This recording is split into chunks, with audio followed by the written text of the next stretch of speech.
Greetings. I'm happy you could take time to listen to this compressed talk about Don DeLillo's 1984 novel, White Noise. That is Don DeLillo in the upper picture, and below him is a picture of a tabloid that would have been at every checkout of American supermarkets from my childhood, at least into the middle of the 1980s, if not beyond.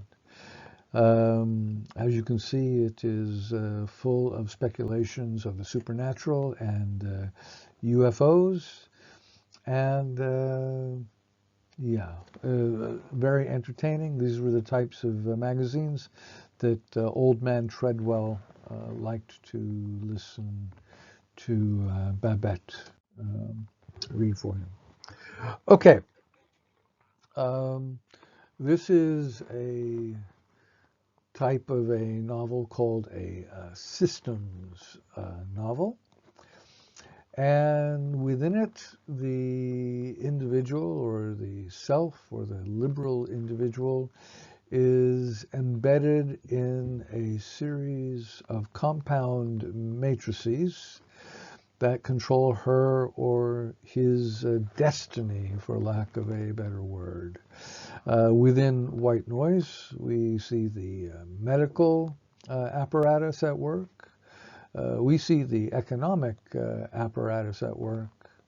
And we see the media apparatus at work. And all of these come to us via technologies.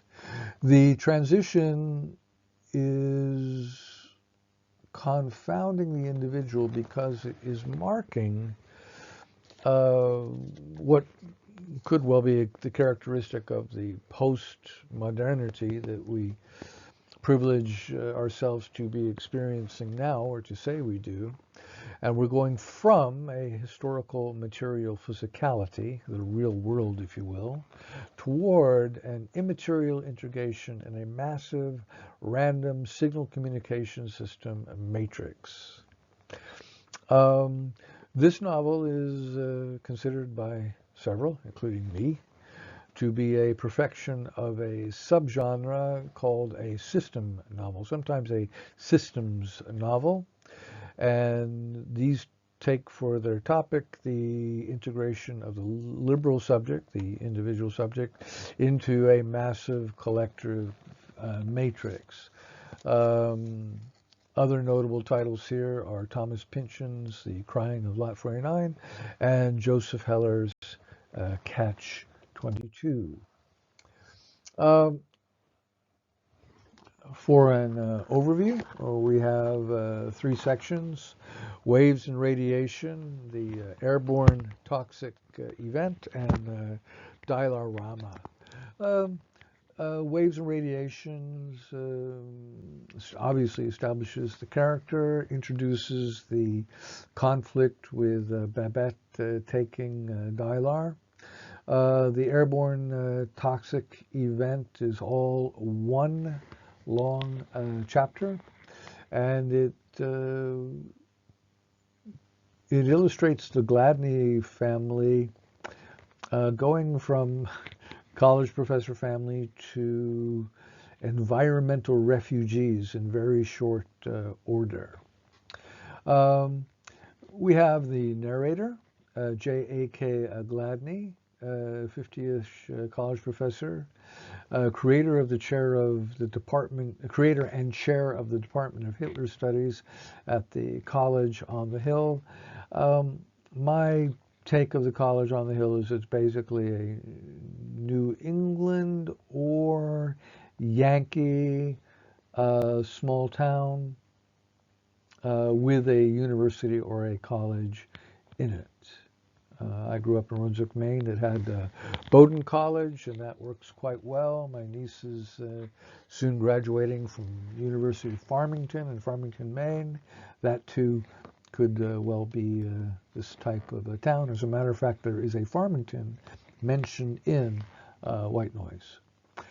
We also see Murray J. Siskin, the export writer, a New Yorker, Gladney's confidant and commentator on the present state of things, including his interest in the Gladney family and the Gladney children, that one must learn to see like a child again. One must learn to be able to see the surfaces and not consider too much what they are supposed to mean. We have Babette, J.A.K. Gladney's third wife, practical, vivacious. She fears death. But as you read and reread this novel, you may consider that they have not been married for very long. We know that their youngest child is not yet school age. He's still riding his bike, trike rather. So if that was the last child from Babette's former marriage, then this is actually a relatively new household we are watching. I would say no more than 3 years in this particular constellation. We have Babette's oldest daughter, Denise, hard-nosed, concerned about her mother's intake of drugs and chewing gum. We have Heinrich, which is Jack's oldest son, a balding 14-year-old, and kind of the voice of rational scientific materialism. It's not exactly looking at the world like a child, but looking at the world like a young adult without the prejudices and the compromises of conformity that his father must follow. And of course, we have Steffi, which is Jack's daughter, 9 years old, and we have Wilder, Babette's youngest, still a toddler. That was a brief rundown of the characters. Now let's have a look at the settings. And in the macro settings, we have the town of Blacksmith that contains the college on the hill. And then we have Iron City, the somewhat impoverished, emptied out industrial center. But you might notice that these two cities, they represent a kind of technological progress. Blacksmith is, he's the man that puts shoes upon your horse, whereas Iron City, that is your industrial manufacture epicenter. Pittsburgh was a steel town, for instance. So we have Blacksmith is the home place, contains the college on the hill. I've written it as petit bourgeois, but that really goes mostly for the Gladney family. We don't get to know too many other families very well. And the people that we do see, the Treadwells, for instance, tend to be impoverished, elderly, sort of other in the narrative. The college on the hill is known for Hitler's studies. I'm not going to ponder too much here, except to say that it is an analog and at the same time a complete opposite of something that was there was a great deal of in the mid-1980s at universities, and that was Holocaust studies. This is kind of morphed into trauma. If you guys are literature scholars, you'll know what I'm talking about. Also, within Blacksmith, we know the area of the supermarket very well, as we do become acquainted with the Gladney domicile and the rooming house where Siskin is staying and where Jack is taking his German lessons. Iron City, we see it mostly when people are going back and forth to the airport. And of course the conclusion in Iron City where Jack um, invokes revenge upon his wife's lover, Mink. But it is the evacuation terminus, and yet at the same time, when they were evacuated there during the environmental catastrophe, they were um, not permitted to leave the the refugee area, the refuge area. It contains Germantown. It is working class. It's possibly multicultural, but that could go for Blacksmith as well. There are references in both areas to languages that Gladney does not understand. Um, we have the German nuns. We have the emergency clinic. We have the cheap, seedy hotel. Nothing in Iron City is nice. But we have the micro settings, and this is where the action is, so to speak. Um, we have the campus area, of course. We have the kitchen and TV room, and sometimes the bedrooms in the Gladney house. We have the supermarket. We have the highway overpass toward the end of the novel, which is also a collective area. We have Murray's rooming house in interior. We also have the interior of the Gladney's car, or other cars, and this is frequently the way that we get to know Iron City, for instance. We have the evacuation centers, both the karate dojo in Iron City, as well as the unused Boy Scout camp where the Gladneys were first sent during the toxic airborne event. We have the mall, which appears very briefly as a place of Gladney's expansive consumer shopping spree. We have diverse middle-of-the-road eateries, and including the California Strip, the no man's land between town, an area of suburban waste that has used car lots, fast food centers, nail salons, pet grooming establishments, cheap pizza, and liquor stores.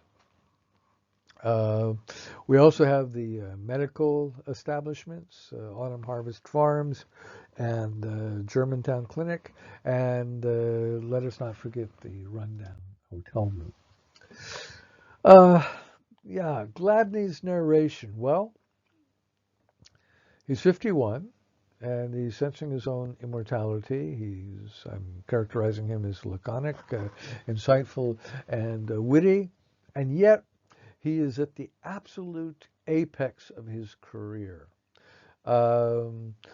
He is hosting a Hitler Studies conference at his own school, and he is rather regarded as the founder of Hitler Studies. The description varies from deadpan to mind-blowingly insightful, without changing a beat sometimes, although most of the mind-blowing is not done by Jack, but by the insights of Murray, Henrik, maybe Winnie a little bit, the neuroscientist. And there is one passage I would like to share with you is Heinrich going on about the radiation. The real issue, the sooner we forget these spills, the sooner we can come to grip with the real issue. What's the real issue? I said. He spoke with his mouth full of lettuce and cucumber.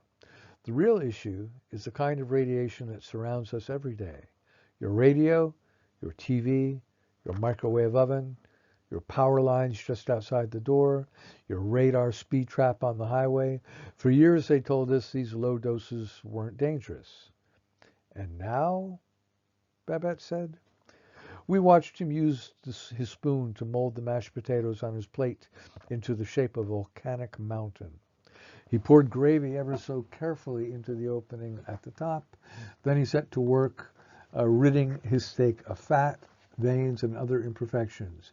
It occurred to me that eating is the only form of professionalism most people ever attain. Hendrik continues, "This is the big new worry," he said. "Forget spills, fallout, leakages. It's the things right around you in your own house that'll get you sooner or later. It's the electrical and magnetic fields. Who in this room would believe me if I said that the suicide rate hits an all-time record among people who live near high-voltage power lines? What makes these people so sad and depressed? Just the sight of the ugly wires and utility poles? Or does something happen to their brain cells from being exposed to constant rays?" Well, as we see Gladney being a victim of the medical establishment, and this rather provocative insight by Heinrich on waves and radiations, we're having our own little deja vu moment here with the concerns of cell phone radiation, 5.5 G towers, and not to mention the whole brouhaha over the COVID vaccinations that some of the zestier portions of the popular press have seized upon in the past. But really, it is a remarkably uniform book. Even Babette and Denise and The Nun in Germantown have a kind of a neutral prose. Okay, systems novels essentially invoke a notion of the individual cybernetically integrated and involved. So we have both of Gladney's previous wives having a history in intelligence, including his last wife's current husband, and his daughter B, for that matter. Also, we have these urban myths of UFOs and grays and all the stuff from the weekly world news and papers like it. And this has been termed stigmatized knowledge. In other words, it's knowledge that's out there, but it's not believed to be true. But it is so persistent that even not believing it, we cannot help to be affected by it. Within the novel, there's plenty of elements of connectedness, but not too much design. And we have going back to Norbert Wiener, we have the Manichaean threat. This is good and bad versus the Augustinian, that it's all kind of blandly sandwiched together. I think that this novel is more toward the latter. You have the Simuvac and the nicotine D. The discussion of Gladney with the first computer operator, the first Simuvac person, is rather illuminating to the degree that the real emergency event was not good enough for them to use as a simulation, so that they had to tweak it. And the nicotine D derivative, all the things that are about that. It's a byproduct of insecticides. It affects rats, but does it affect humans? How hazardous is it, etc. And then we have the whole Dylar dilemma, which I don't want to draw too much of a parallel to current psychiatric practices, but there is a tendency in Norwegian society to prescribe antidepressives rather promiscuously, so there is a little bit of foreshadowing there perhaps. And of course, the ultimate involvement and the end of the universe itself is death is hanging in the balance here. Also, this is a very rich book in terms of intertext. Please note, not a single quotation from Mein Kampf. And you have to ask yourself, or at least I ask myself, what kind of a book is Mein Kampf? And when Hitler joined the Workers' Party before it became the official Nazi party, he was the minister of propaganda. That was his role in the party, and a very effective propagandist he was. We all are familiar with at least the images of him speaking in these large auditoriums to lots of people who are in absolute ecstasy, or many of them anyway. So Mein Kampf itself is actually a work of propagandistic autobiography. And at the same time, it is the story of an individual trying to find his way and ending up irrecoverably stuck in a system, in some measure out of his control, at least toward the end. Within the novel, there are over 35 media samples from TV and radio. The television said, the radio said. These come in at unpredictable times, actually, and are quite amusing in themselves.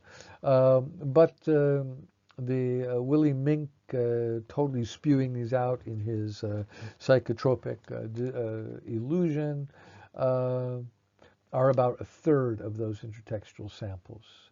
And there are other found texts as well. Look at the end of chapter 37 when we can read Jack Gladney's new banking card instructions and how important it is to remember your code. You are identified with your code. Again, an example of cybernetic integration into a large economic system. Other intertext, example of stigmatized knowledge. We have the stories in the National Enquirer and the Weekly World News that Old Man Treadwell enjoys reading. But also, this is where Babette sees the advertisement for the Dylar experiments. Also, look at the way the story about the toxic airborne event develops. First it's a plume, then it's a large black mass, and finally it becomes a toxic airborne event, and how the information goes around. We also have stigmatized religious knowledge, with the Jehovah's Witnesses speaking to the Gladneys at the first refugee camp. We have Heinrich's rather authoritative lecture at the evacuation center, probably the most sanguine and phlegmatic and normal description of the real dangers present of any in the entire novel. And also that lovely last page where everything we need that is not food or love is here in the tabloid rack. There are other episodes where this comes out, the novels that Denise and Steffi and her friends look at while the Gladneys are food shopping in the supermarket, for instance. Okay. There is a play on media and what I'm calling semantically significant communication. Remember, part of Wiener's notion of signal is that it becomes corrupted. There is with every link, there is a lessening of the strength of the content. So we see this when Crash becomes a crash landing, when the Gladney and his ex-wife are meeting B at the Iron City airport, and also the notion of mediated reality makes it is more important than Trump's reality. B's comment, where's the media? Oh my God, all those people went through all that for nothing. And the end of the Toxic Airborne event where the gentleman is screaming in the karate dojo, there's nothing on network. 32 words dedicated in a news story. Right? Um, we also see during the Toxic Airborne event, the voice was screaming out. What was it saying? Was it urgently inviting us to leave, or etc.? We see it in Treadwell's newspapers, and we also see it in the semantically significant communication when Jack is torturing Mink, Mink at the end of the novel. How is Jack and how are people locked into the system? Well, Jack is ultimately locked into it through his data. Um, Heinrich and to a lesser degree Winnie, they point out connections in neurophysiology, physics, chemistry, and that passage that I read for you about radiation. Um, there's a faith in technology. Uh, Also, the awareness of how tied in we are to the signals. Uh, in the Gladney versus Mink duel, um, we get Jack's integration to the system, Mink's pathetic channeling, and also Wilder's tricycle ride across the flow of traffic.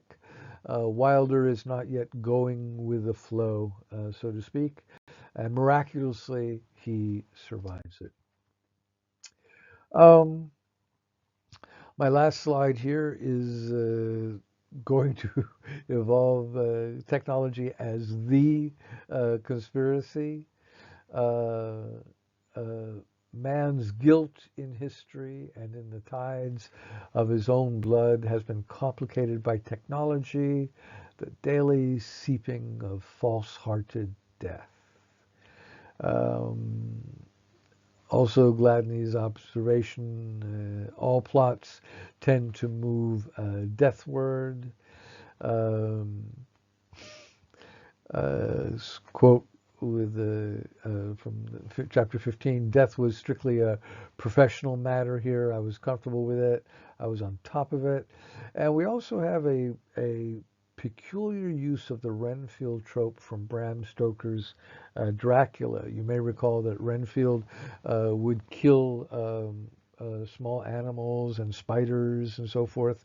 And for everything he killed, he became more powerful until he was so powerful he could break out of his prison.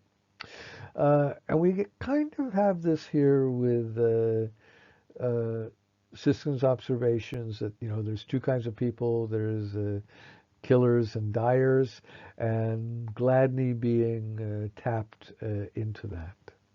Okay. Uh, a very short, hurried introduction to the novel. I'm really looking forward to discussing it with you in the seminar. Bye for now.